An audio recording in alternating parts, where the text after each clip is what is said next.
Commander Krikstal stood on the bridge of his ship, watching the blue planet grow larger on the screen.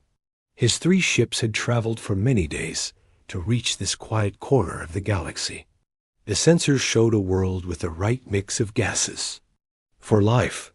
Better yet, the signals coming from the planet were weak and simple. Perfect, he thought. Another young species to guide. The Zephyrian fleet had done this many times before. They would arrive at a new world, make contact with the local species, and slowly bring them into the galactic family. It was always the same pattern. The young species would be amazed by their technology. They would be grateful for guidance. They would accept protection. But something felt different this time. Captain Jake Morrison sat in his command chair aboard the USS Defiant. The ship moved smoothly through space near Jupiter. It was a routine patrol, or so he thought. Then the sensors began to beep. "Captain," called Lieutenant Amy Rodriguez from her station. 3 unknown ships approaching from the outer system. Jake leaned forward. "Size and configuration?" "Large, sir. Maybe twice our size." "Design is completely unknown." This was it. The moment humans had wondered about for years. Were they alone in the universe? The answer was flying toward them right now. "Signal Earth Command," Jake ordered. "Tell them we have visitors." On Earth, Admiral Paul Bennett received the message in his office. He had been waiting for this day his entire career. The protocols were already in place. Dr. Lisa Grant and her team had spent years preparing for first contact. "Patch me through to the Defiant," Paul said. Jake's face appeared on the screen. "Admiral, the ships are maintaining distance. No hostile moves yet." "Good. Follow the protocols exactly. Dr. Grant is on her way to Luna Base. Keep them talking until she arrives." The Zephyrian ships slowed as they approached the human vessel. Krikstal studied the strange ship on his screen. It was smaller than his ships, but something about its design made him uneasy. The hull was smooth and dark. Weapons ports were hidden, but visible to his trained eye. "Send the greeting signal," he ordered. The message was simple. Mathematical sequences that any spacefaring species would understand. Prime numbers, then basic equations. It was the universal language of intelligence. Amy Rodriguez watched the patterns appear on her screen. "Captain, it's mathematics, basic sequences.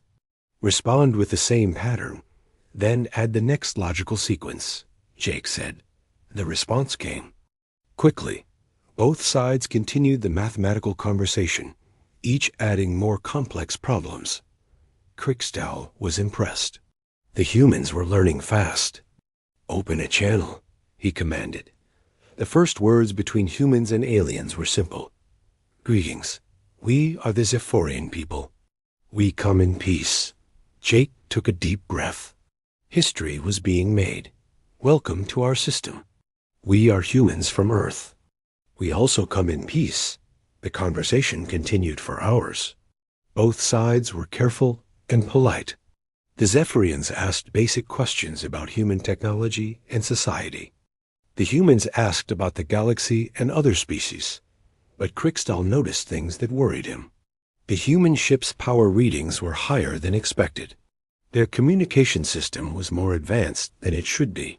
When he asked about their technology, the humans gave vague answers. Dr. Lisa Grant arrived at Luna Base and took over the conversation. She was calm and professional, but she also noticed the aliens' strange reactions.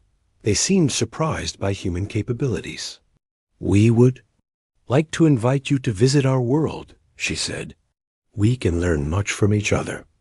Krikstal agreed, but he was troubled. This was not going as planned. These humans were supposed to be primitive.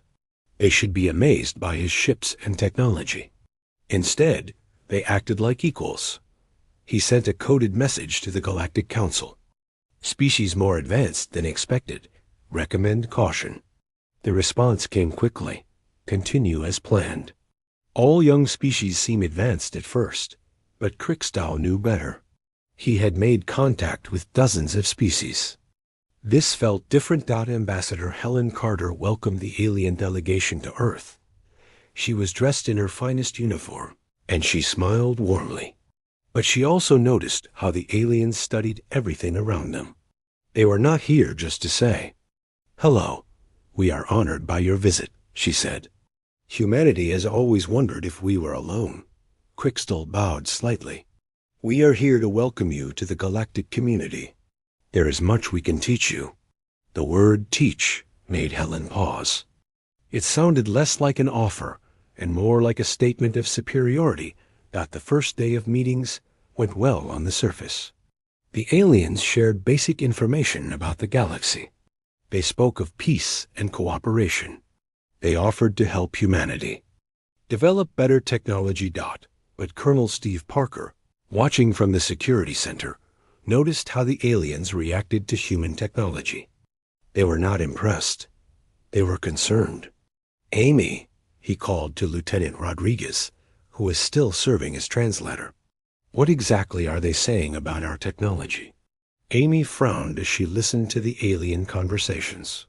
"They keep using words that translate to unexpected and concerning. They seem worried about our defensive capabilities." That night, as the aliens rested in their quarters, Crickstal sent another message to the Council. Humans possess technology that rivals our own. Military posture is more advanced than any species we have encountered. Request immediate guidance. The response was swift and cold. Impossible. Continue integration protocols. Report any resistance. But Crickstal knew what he was seeing. These humans were not the primitive species they had expected to find. They were something else entirely. As he looked out at the stars from his window, Crickstal felt a chill. For the first time in his long career, he wondered if the Zephyrians had made a terrible mistake.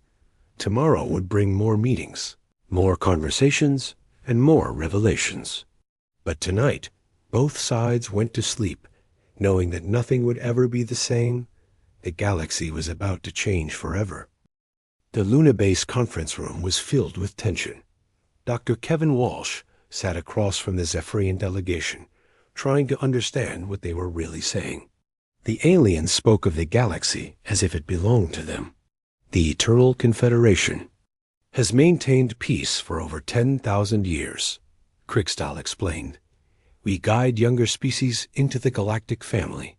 It is our duty to protect and teach. Dr. Walsh nodded politely, but something bothered him. The way Crickstal said guide and protect sounded more like control and dominate. How many species are part of this confederation? Walsh asked. Over 3,000, Crickstal replied with pride, all living in harmony under our guidance. They. Number shocked Walsh. 3,000 species, all following the same rules, all under alien control. It sounded less like a family and more like an empire. On Earth, Colonel Steve Parker was having his own concerns. His intelligence team had been analyzing the alien technology. The results were disturbing. "Sir," said Lieutenant Julie Hayes, "their weapons are actually less advanced than ours. Their ships are bigger, but they use older technology." Steve frowned. "That doesn't make sense. If they're so advanced, why are their weapons weaker?" "Maybe they don't need better weapons," Julie suggested. "Maybe they've never faced real opposition." The thought made Steve's blood run cold. A galactic empire that had never been challenged. Thousands of species that had never fought back. It painted a very different picture of the peaceful Confederation. Back on Luna Base, Council Speaker Threndak arrived with a much larger alien fleet. Unlike Crickstal's small group, this was clearly a show of force. 12 massive ships took position. Around the moon. Ambassador Helen Carter greeted the new arrivals with forced politeness. "We welcome you to our system, Council Speaker." Threndak was larger than the other aliens, with more elaborate clothing and several armed guards. "We come to formalize humanity's place in the galactic order. Your integration period is complete. The word integration made Helen's skin crawl. They were talking about humanity like it was being absorbed, not welcomed. We appreciate your offer, she said carefully, but humanity values its independence. We're interested in friendship, not integration. Threndak. Expression changed. His large eyes narrowed, and his guards stepped closer. Independence is not an option for young species. The galaxy is too dangerous. You need our protection. It was the first direct threat, and everyone in the room felt that Dr. Chris Johnson was giving the aliens a tour of the medical facilities when everything changed. He was proud to show off humanity's latest achievements in medicine and technology. This is our nanomedicine lab, he explained. We can repair cellular damage at the molecular level. The aliens stopped walking. They stared at the equipment with expressions that looked like fear. Nanomedicine? One of them whispered. That technology was lost centuries ago. Chris was confused. Lost? We just developed it 5 years ago. The aliens exchanged worried looks. They spoke in their own language, but their tone was clearly alarmed. Engineer. Maria Lopez was having a similar experience in the power plant. She was explaining humanity's fusion reactors when the aliens suddenly became very quiet. The efficiency rating is 93%, she said proudly. We hope to reach 95% next year. The lead alien scientist made a choking sound. 93%? That's impossible. Our best reactors only reach 70%. Maria shrugged. We had some breakthroughs in magnetic containment. It wasn't that hard once we figured out the math. The alien looked like he was going to be sick. That evening, General Frank Williams hosted a dinner for the alien delegation. He was trying to be friendly and welcoming, but the conversation kept taking strange turns. Earth is beautiful, Threndak said, but it seems crowded. How many humans live here? About 8 billion, Frank replied. The alien delegation fell silent. They stared at him in shock. 8 billion? Threndak repeated. On one world? Yes, though we've been expanding. We have colonies on 12 star systems now. The silence stretched longer. Finally, Krikstal spoke in a shaky voice. 12 star systems? When did you achieve interstellar travel? About 30 years ago, Frank said. We've been busy. The aliens looked terrified.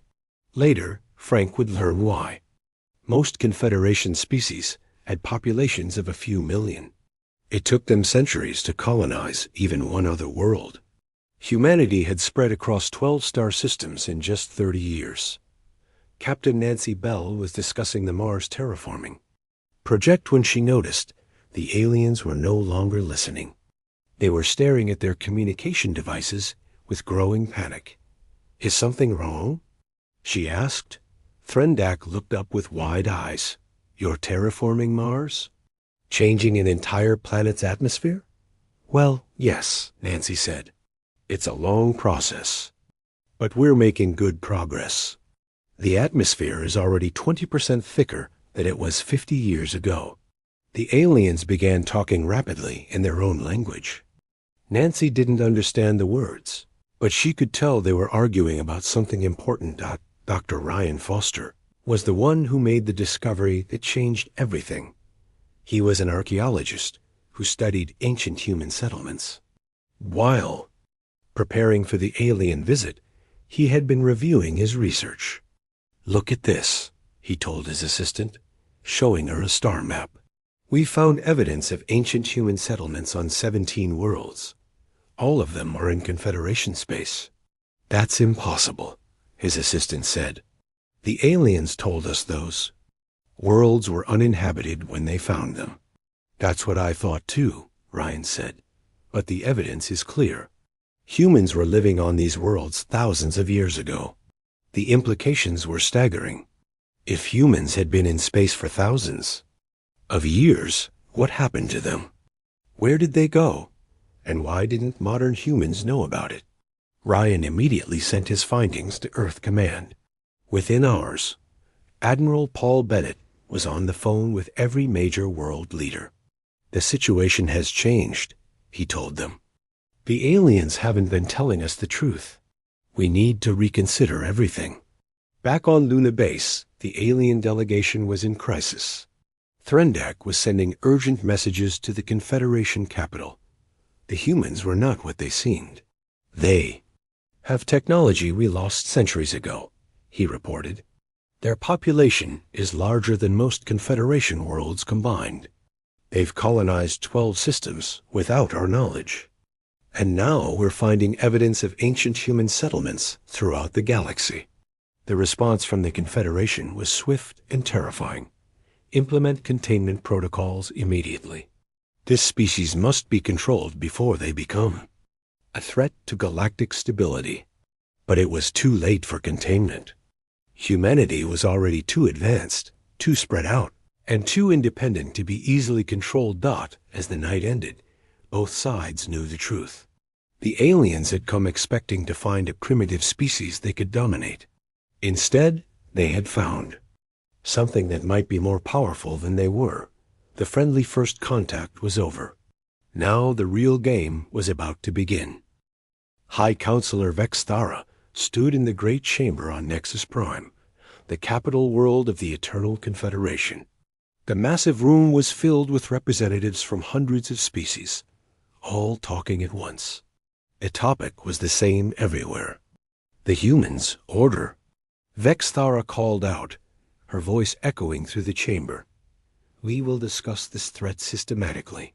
The word threat made many council members uncomfortable. The Confederation had not faced a real threat in over 1,000 years. They had grown comfortable with their power, used to being the strongest force in the galaxy. "The reports from the human system are disturbing," Vexthara continued. "This species possesses technology that rivals our own. Their military capacity is unknown, but appears significant. Most concerning, they show no interest in joining our Confederation." In the back of the chamber, younger council members whispered among themselves. They had grown up believing the Confederation was invincible. The idea that a single species could challenge them was terrifying. On Earth, Director Sam Mitchell was having similar concerns, but from the opposite perspective. His global intelligence agency had been studying the alien visitors, and what they found was not encouraging. "The Confederation isn't what they claim to be," he told President Lara Davis during a classified briefing. "They're not peacekeepers. They're conquerors who use pretty words." President Davis leaned forward. "Explain." "Every species they've guided has been technologically suppressed," Sam continued. "Their populations are controlled. Their military forces are disbanded. They're not members of a confederation. They're subjects of an empire." The president's face went pale. "And they want to do the same to us?" "They expected to," Sam said, "but we're not cooperating with their plans." Agent Julie Hayes had been monitoring alien communications from a hidden facility in Colorado. Her team had broken the alien encryption codes weeks ago, but they had kept it secret. Now she was glad they had. "The aliens are panicking," she reported to her supervisor. "They're using terms like apex predator species and galactic destabilizer when they talk about us." Her supervisor, Agent Tony Martinez, frowned. "What does that mean?" "It means they're scared," Julie said. "Really scared. They're talking about humanity like we're some kind of monster that just woke up." The fear was not without reason. The aliens had designed their entire system around being the most advanced species in the galaxy. They had better technology, larger fleets, and more experience. But humans were challenging all of those advantages. Back on Luna Base, the situation was getting worse. The aliens had requested a cultural exchange where they would demonstrate their advanced weapons. Ambassador Helen Carter had agreed, thinking it would be educational. Commander Tony Baker was in charge of the demonstration. He watched as the aliens set up their most powerful weapon, a plasma cannon that could destroy a small moon. "This is the pinnacle of Confederation military technology," Thrindak announced proudly. "It represents thousands of years of development." The weapon fired at a test target, vaporizing it completely. The alien delegation smiled with satisfaction. "Impressive," Tony said politely. "Would you like to see one of our defensive systems?" The aliens agreed, expecting to see primitive human technology. Instead, Tony activated a shield generator that made the plasma blast look like a flashlight. The alien weapon fired again, this time at the human shield. The plasma hit the barrier and simply disappeared, absorbed harmlessly by the human technology dot. The alien delegation stared in shock. Their most powerful weapon had been neutralized effortlessly. "How is that possible?" Threndak whispered. Tony shrugged. "Basic energy manipulation. We developed it about 10 years ago." The aliens realized they had made a terrible mistake. The demonstration was supposed to show human inferiority. Instead, it had revealed human superiority. Intelligence. Officer Beth Turner was monitoring alien communications when she intercepted something that made her blood run cold.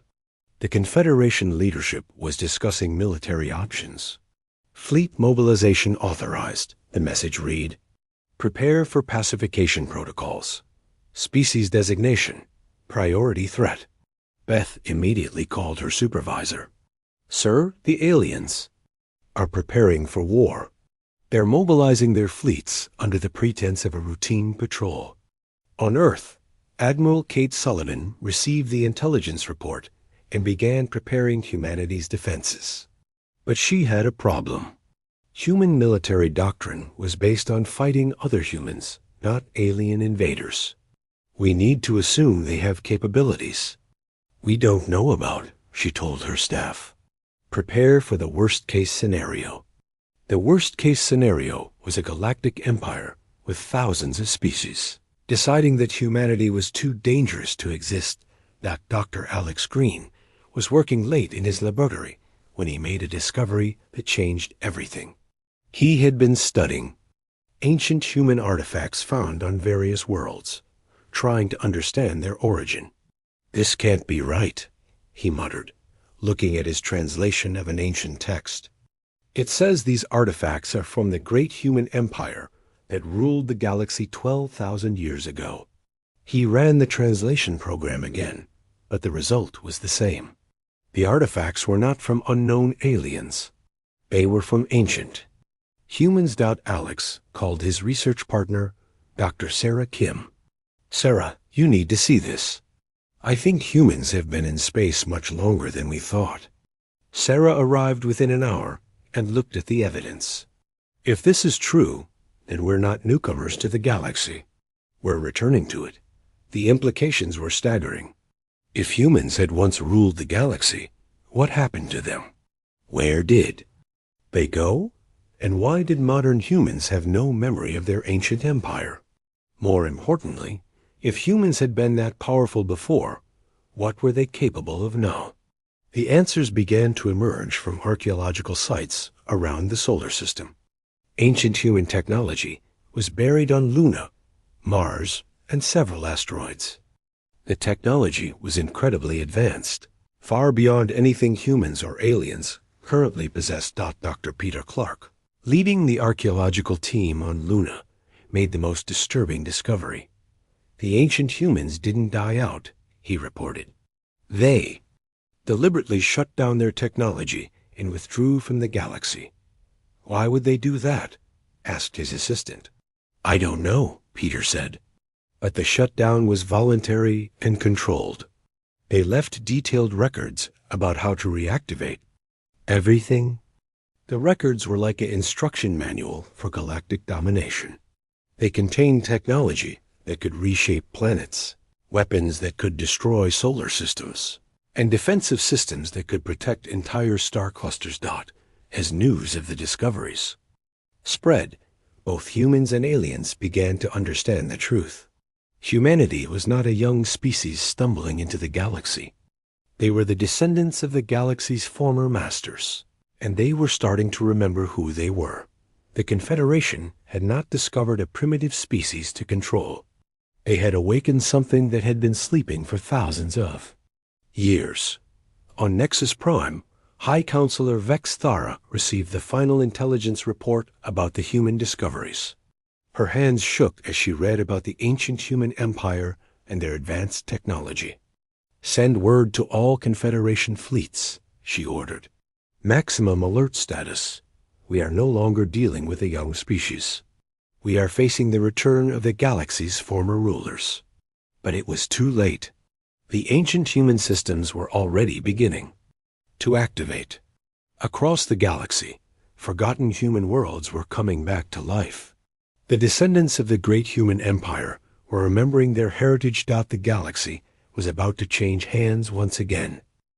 Dr. Peter Clark stood in the ancient chamber beneath Luna's surface, staring at technology that should not exist. The walls were covered with symbols that seemed to glow with their own light. Complex machines hummed with power that had been dormant for thousands of years. "The carbon dating confirms it," his assistant, Dr. Maria Santos, said quietly. "This facility is over 12,000 years old, but the technology is still functional." Peter touched one of the control panels, and it came to life under his hand. Information flowed across the screen in ancient human text that somehow seemed familiar. "It's like it's waiting for us," he whispered. "Like it knows we're human." On Mars, Professor Linda Shaw was making an even more disturbing discovery. She had been studying human genetic samples from volunteers when she noticed something strange. "Run the test again," she told her lab technician, Dr. James Wong. "I've run it 5 times, Professor," James replied. "The results are consistent. Every human carries dormant genetic markers that match the ancient DNA samples from the archaeological sites." Linda stared at the data. "What does that mean?" "It means we're not just descendants of the ancient humans," James said. "We are the ancient humans. The genetic modifications they made to themselves are still in our DNA, just waiting to be activated." The activation was already beginning. Military personnel who had been exposed to the ancient technology were showing enhanced abilities. Sergeant Joe Martinez, stationed at the Luna Base archaeological site, found that his reflexes were twice as fast as normal. "I can see everything," he told his commanding officer. "It's like time is moving slower." Corporal Diane Foster, working in the Mars facility, discovered she could understand the ancient technology instinctively. "I don't know how I know this," she explained, "but I can operate these machines like I've been using them my whole life." The changes were spreading. Humans who came into contact with the ancient technology found their dormant abilities awakening.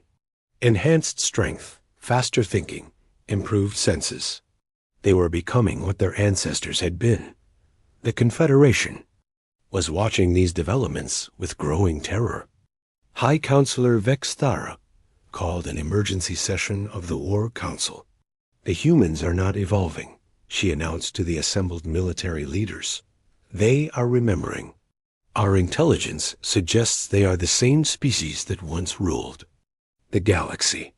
General Thakmer, the Confederation's supreme military commander, scoffed. "Impossible. The ancient empire fell thousands of years ago. These humans are primitives from a backwater world." "The evidence says otherwise," Vex Thara replied coldly. "Their technology is advancing at an impossible rate.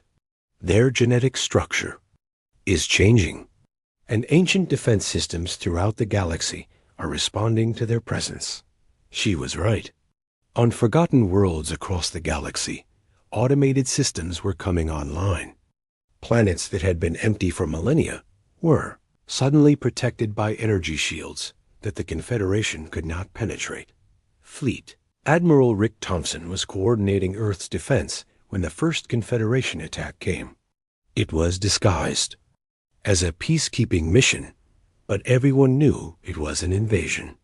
12 Confederation fleets approaching from multiple vectors, reported Captain Sandra Lee from the command center. They're taking positions around the solar system. Admiral Thompson activated the defense protocols that had been hidden since. First contact.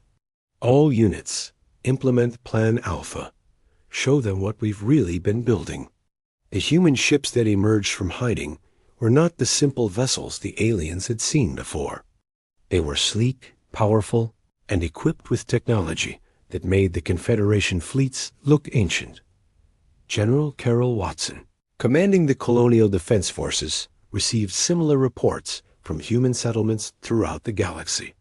The aliens are attacking all human colonies simultaneously, she reported, but our defenses are holding. The Confederation had expected an easy victory. Human technology was supposedly inferior. Human military forces were supposedly small. They were wrong on both counts. Commander Greg Davis, stationed on the frontier world of New Texas, watched as his defensive systems automatically activated. But look at those readouts. We're not just defending ourselves. We're dominating them. The ancient human defense network was awakening across the galaxy. Automated systems that had been dormant for 12,000 years were recognizing the genetic signatures of their creators' descendants. On Earth, Dr. Matt Turner was analyzing the data from the archaeological sites when he made the most important discovery of all. The ancient records contained the truth about humanity's past. The great human empire didn't fall, he announced to the Emergency Council. It withdrew, voluntarily. President Laura Davis leaned forward. What do you mean? The ancient humans realized that galactic domination was making them stagnant, Matt explained. They were so powerful that they had no challenges left. So they made a choice. They shut down their empire, scattered their people, and went into hiding. Why? To let the galaxy develop naturally, while they rediscovered what it meant to be. Human, Matt said. They wanted to return to their roots, to remember why they had become great in the first place. The plan had worked perfectly. Humanity had spent thousands of years developing art, culture, philosophy, and science without the burden of ruling the galaxy. They had become more human, not less. But now the galaxy needed them again. The Confederation had created a stagnant empire where innovation was discouraged and individual species were suppressed. It was exactly what the ancient humans had wanted to avoid. The final battle began when the Confederation's main fleet attacked Earth directly. High Counselor Vexthara herself led the assault, determined to destroy the human threat before it could spread. All ships target the human homeworld, she commanded. End this before it begins. But as the Confederation fleet approached Earth, something unprecedented happened. The planet's ancient defenses activated automatically. A shield of pure energy surrounded the world, protecting it from any attack. More than that, the ancient human capital ship emerged from its hiding place at the galaxy's core. The massive vessel was larger than entire Confederation fleets, and it was heading straight for Earth. Admiral Kate Sullivan watched in amazement as the ancient ship took position between Earth and the attacking fleet. It's protecting us, she whispered. After 12,000 years, it's still protecting us. The Confederation fleet fired everything they had at the ancient ship. Their weapons were absorbed harmlessly by shields that had been designed to withstand attacks from entire star systems. Then the ancient ship responded. A single pulse of energy disabled the entire Confederation fleet without destroying them. The aliens found themselves floating helplessly in space, their weapons offline, their ships powerless. It was not a massacre. It was a demonstration. The ancient humans had returned, and they were more powerful than ever. High Counselor Vexthara stared at the massive human ship in defeat. We have awakened something that should have stayed sleeping, she said quietly, but she was wrong. Humanity had not been sleeping. They had been growing, learning, and preparing for this moment. The galaxy's former rulers had returned, and they were ready to reclaim their place among the stars. The age of the Confederation was ending. The age of humanity was beginning again. President Lara Davis stood on the bridge of the ancient human capital ship, looking out at the stars through windows that had seen the birth and death of civilizations. The massive vessel had emerged from the galaxy's core after 12,000 years of waiting, and now it served as the symbol of humanity's return to galactic prominence. The ship recognizes you as the legitimate leader of the human species, explained the artificial intelligence that had maintained the vessel through the long centuries. The AI spoke through Dr. Emily Watson, who had become its primary interface with modern humanity. It has been waiting for this moment. Lara felt the weight of history on her shoulders. She was not just the president of Earth anymore. She was the leader of a species that had once ruled the galaxy and was now reclaiming its place among the stars. The bridge was filled with representatives from both human and alien worlds. The Galactic Assembly had been reformed, but this time it would be different. This time it would be based on cooperation, not domination. High Counselor Vexthara stood nearby, her head bowed in respect.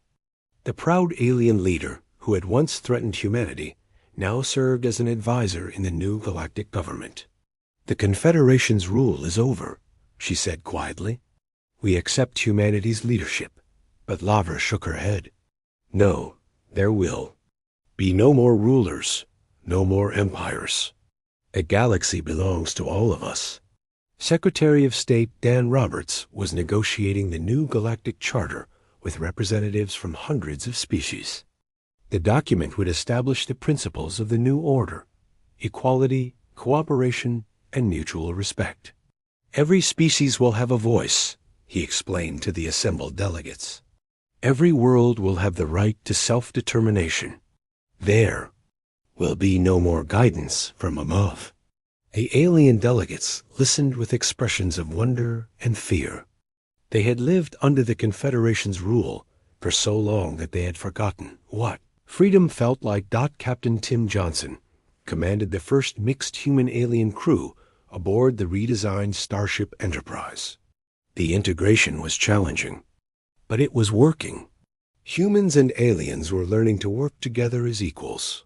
"Set course for the Andromeda sector," he ordered. "We have new worlds to explore." His first officer, former Confederation Commander Krixtall, acknowledged the order. The alien who had once seen humans as primitives now served proudly under human leadership. "The unknown regions await us, Captain," Krixtall said. "Together, we will discover what lies beyond the known galaxy." The transformation was not easy. Many Confederation species had been oppressed for so long that they did not know how to be free.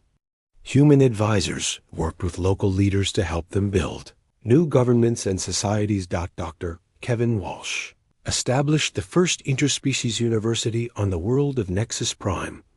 Students from dozens of species learned together, sharing knowledge and culture. "Education is the key to lasting peace," he told his mixed classes.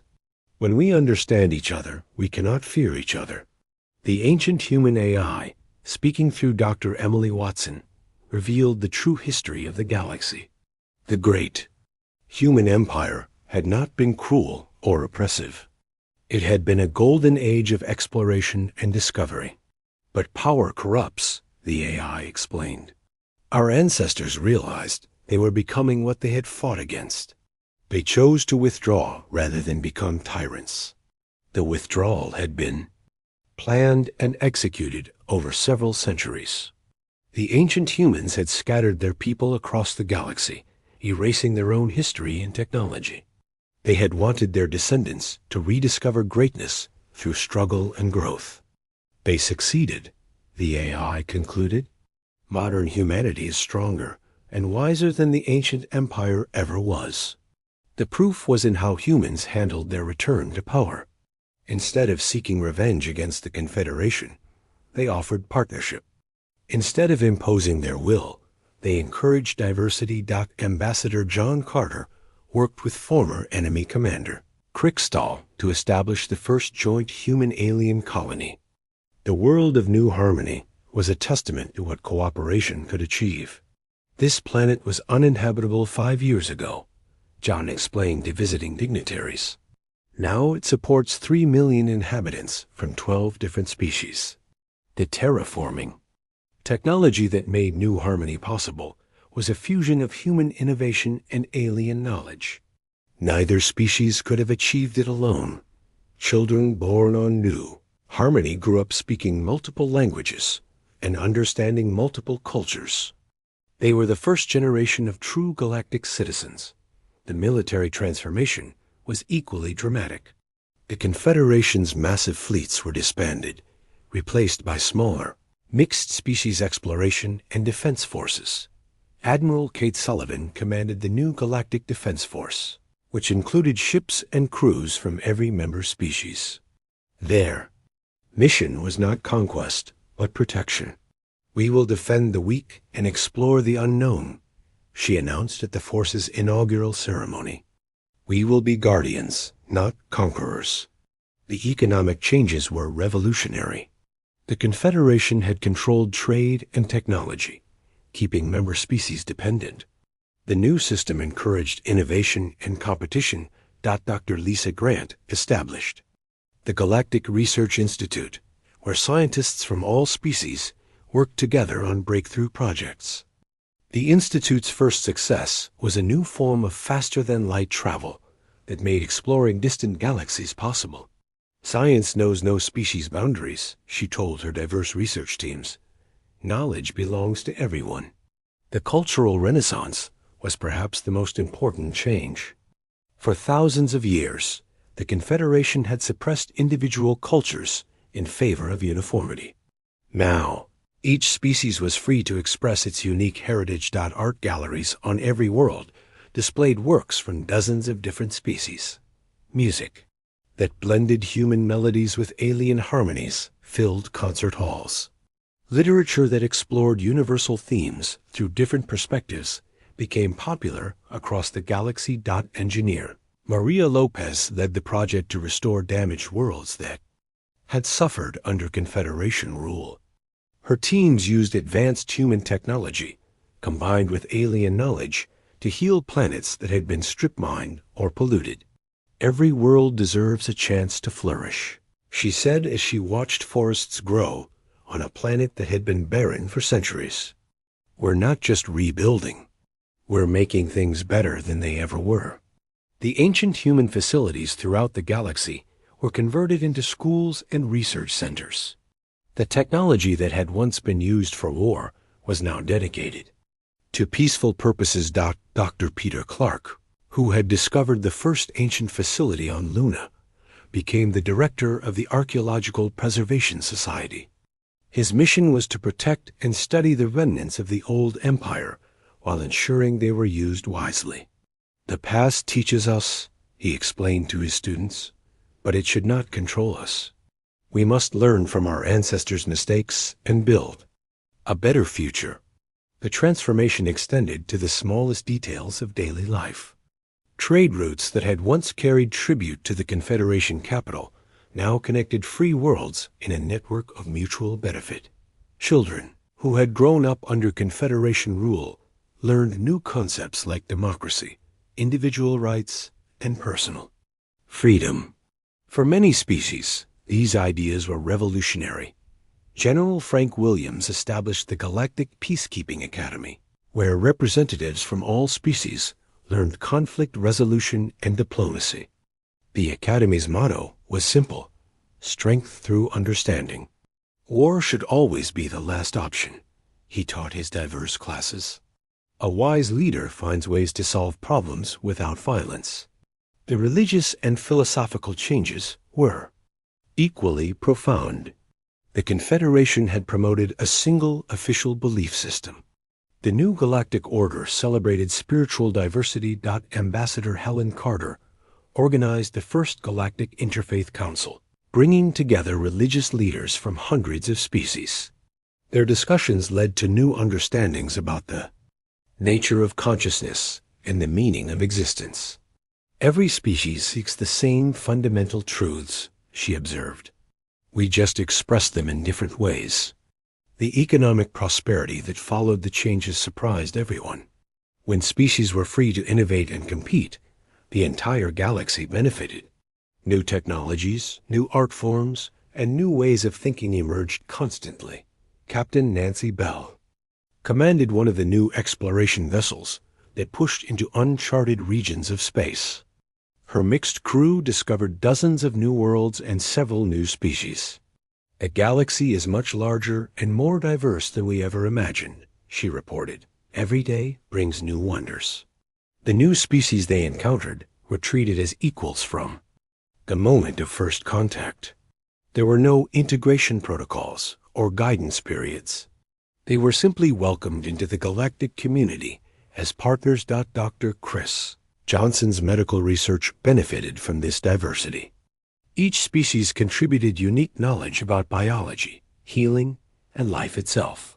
Diseases that had plagued individual species for millennia were cured through cooperative research. Life finds infinite ways to express itself, he mused while studying samples from a newly discovered species. Our diversity is our greatest strength. The ancient human AI gradually transferred its knowledge to the new generation of galactic citizens. It taught them about the dangers of power and the importance of humility. Your ancestors chose to give up their empire because they understood a fundamental truth, the AI explained through Dr. Emily Watson. True strength comes no